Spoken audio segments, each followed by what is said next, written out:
دنیا میں کہیں مودی سرکار نہیں ہوگی، سرکار نہیں ہوگی، سرکار نہیں ہوگی، دنیا میں کہیں مودی سرکار نہیں ہوگی۔ 5 فروری یوم یکجہتی ہے کشمیر، آخر ہم یہ کیوں منانے جا رہے ہیں؟ تفصیلات آگے کی اس ویڈیو میں دیکھتے رہیے۔ بسم اللہ الرحمن الرحیم۔ السلام علیکم، میں ہوں حافظ محمد زہیب۔ 5 فروری یوم یکجہتی ہے کشمیر جو کہ ہم منانے جا رہے ہیں، آخر اس دن کا مطلب کیا ہے اور مقصد کیا ہے؟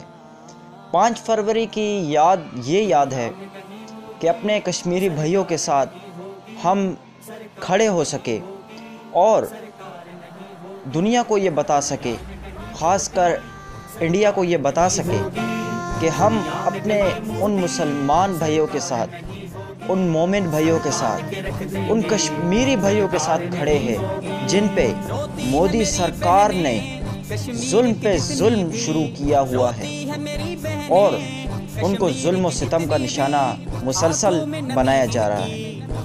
کسی نوجوان کو شہید کیا جاتا ہے، کسی کو نابینا کر دیا جاتا ہے، کسی کو ہاتھ پاؤں سے معذور کر دیا جاتا ہے۔ آخر یہ کہاں کا انصاف ہے؟ آخر یہ کہاں کی بات ہے؟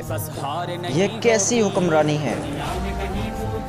5 فروری تو ہم منانے جا رہے ہیں، لیکن اس دن ہم یہ بھی عہد کر لیں کہ اس دن 5 فروری کے دن ہم اپنے کشمیری بھائیوں کے ساتھ جیسے ان کو یہ پیغام دینا چاہ رہے ہیں کہ ہم ان کے ساتھ کھڑے ہیں، لیکن ان کے ساتھ کھڑے تو ہیں لیکن ہم خود کتنے طاقتور ہیں، ہم خود کتنے باصلاحیت ہیں، ہم خود کتنے اللہ اور اس کے رسول صلی اللہ علیہ وآلہ وسلم کی سنتوں پر عمل کرنے والے ہیں۔ جب انسان نے قرآن کو پشت ڈال دیا تو انسان برباد ہو کے رہ گیا۔ جب تک قرآن کو سامنے رکھ کے فیصلے کیے جاتے تھے، اللہ اور اس کے رسول کے مطابق، ان کے احکامات کے مطابق زندگی کو بسر کیا جاتا تھا، تب تک انسان کامیاب تھا۔ آج کا دن تو ہم منا رہے ہیں، لیکن یہ عہد کرے کہ اللہ اور اس کے رسول صلی اللہ تعالیٰ علیہ وآلہ وسلم کے احکامات پر عمل ہوگا۔ مسلمان آج دنیا بھر کے اندر پس رہا ہے۔ آخر یہ کیوں پس رہا ہے؟ اس کی ایک بہت بڑی وجہ یہ ہے کہ اسلام سے دوری۔ آج آپ دنیا کا کوئی سا بھی مذہب دیکھ لے، ہر کوئی اپنے ٹائم کے اوپر اپنی عبادت کے لیے پہنچتا ہے۔ میں آپ کو اور کیا مثال دوں، ہمارے شہر سپی کے اندر ہی بہت سارے غیر مسلم ہیں جو کہ ہندو کمیونٹی ہے۔ جب ان کے مندر کا ٹائم ہوتا ہے تو مرد، عورتیں، بڑے بزرگ، جتنے بھی افراد ہوتے ہیں سب اندر اپنے مندر کے اندر پہنچتے ہیں اور اپنی جیسے ان کی عبادت ہوتی ہے وہ اپنی عبادت کو ادا کرتے ہیں۔ لیکن ہمیں 5 وقت اللہ رب العزت کے گھر سے بلاوا آتا ہے کہ حی علی الصلاۃ، آؤ نماز کی طرف، حی علی الفلاح، آؤ کامیابی کی طرف۔ اور اللہ رب العزت کے گھر سے یہ بلاوا آتا ہے، اس کے باوجود بھی ہم اللہ تبارک و تعالیٰ کے گھر میں نہیں جاتے۔ اللہ تبارک و تعالیٰ کے سامنے جب ہم کھڑے ہوتے ہیں، نماز شروع کرتے ہیں تو آسمانوں سے پردے اٹھ جاتے ہیں، اس شخص کا اور اللہ رب العزت کا ہم کلام ہوتے ہیں۔ وہ شخص ایسا ہے کہ اللہ اور اس شخص کے درمیان باتیں ہو رہی ہے۔ تو اتنے بابرکت لمحات کیا ہوگے جب انسان اپنے آپ کو، اپنی زندگی کو درست کرے گا تو اللہ رب العزت اس سے کامیابی عطا فرمائے گی۔ زیادہ سیاسی گفتگو کی طرف جانا نہیں چاہتا، لیکن وہ کہتے ہیں نا، ایک محاورہ، ایک شعر بہت مشہور ہے کہ ایک گندی مچھلی پورے تالاب کو گندا کر دیتی ہے۔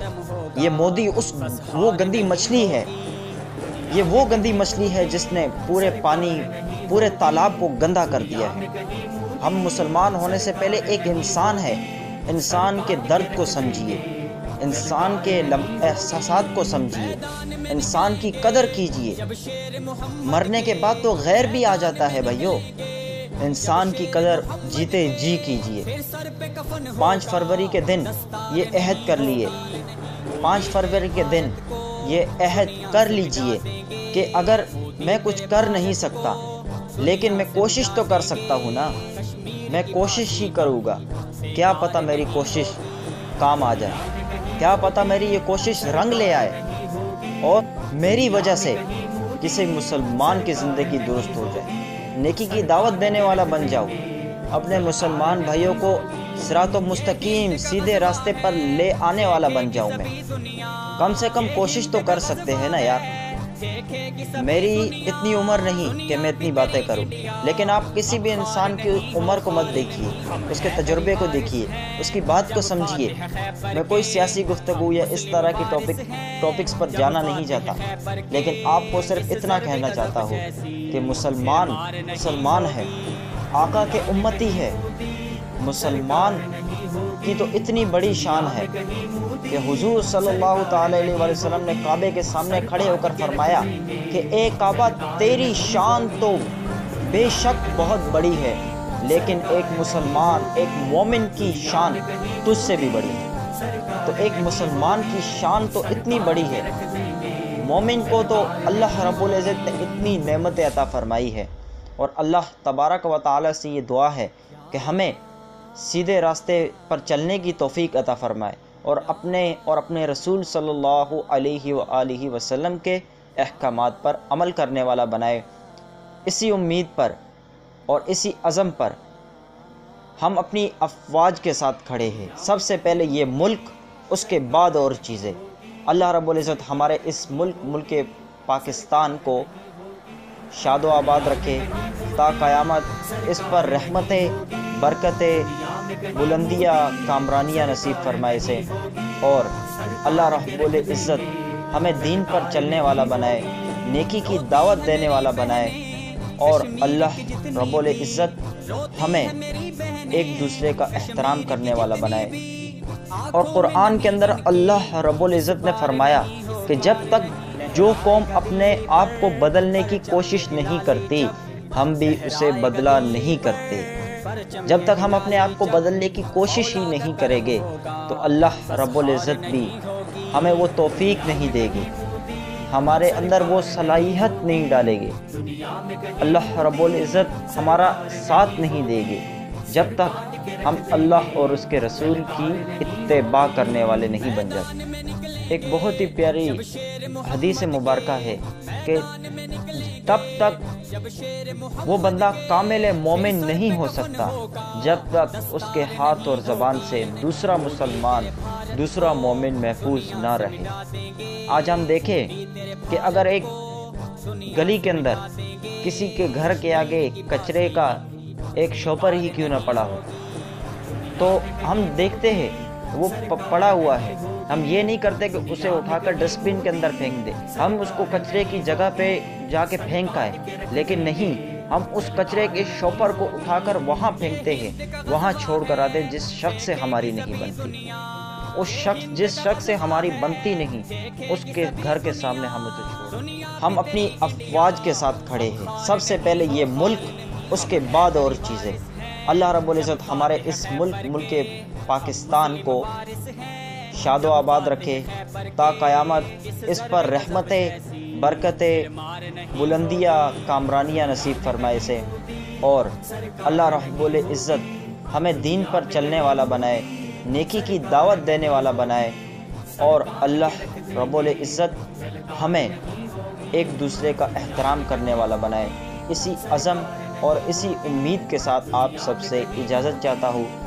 مجھے رکھیے گا اپنی بہت ساری دعاؤں میں، اور اپنا رکھیے گا اتنا سارا خیال۔ اللہ حافظ، بائے فرینڈز۔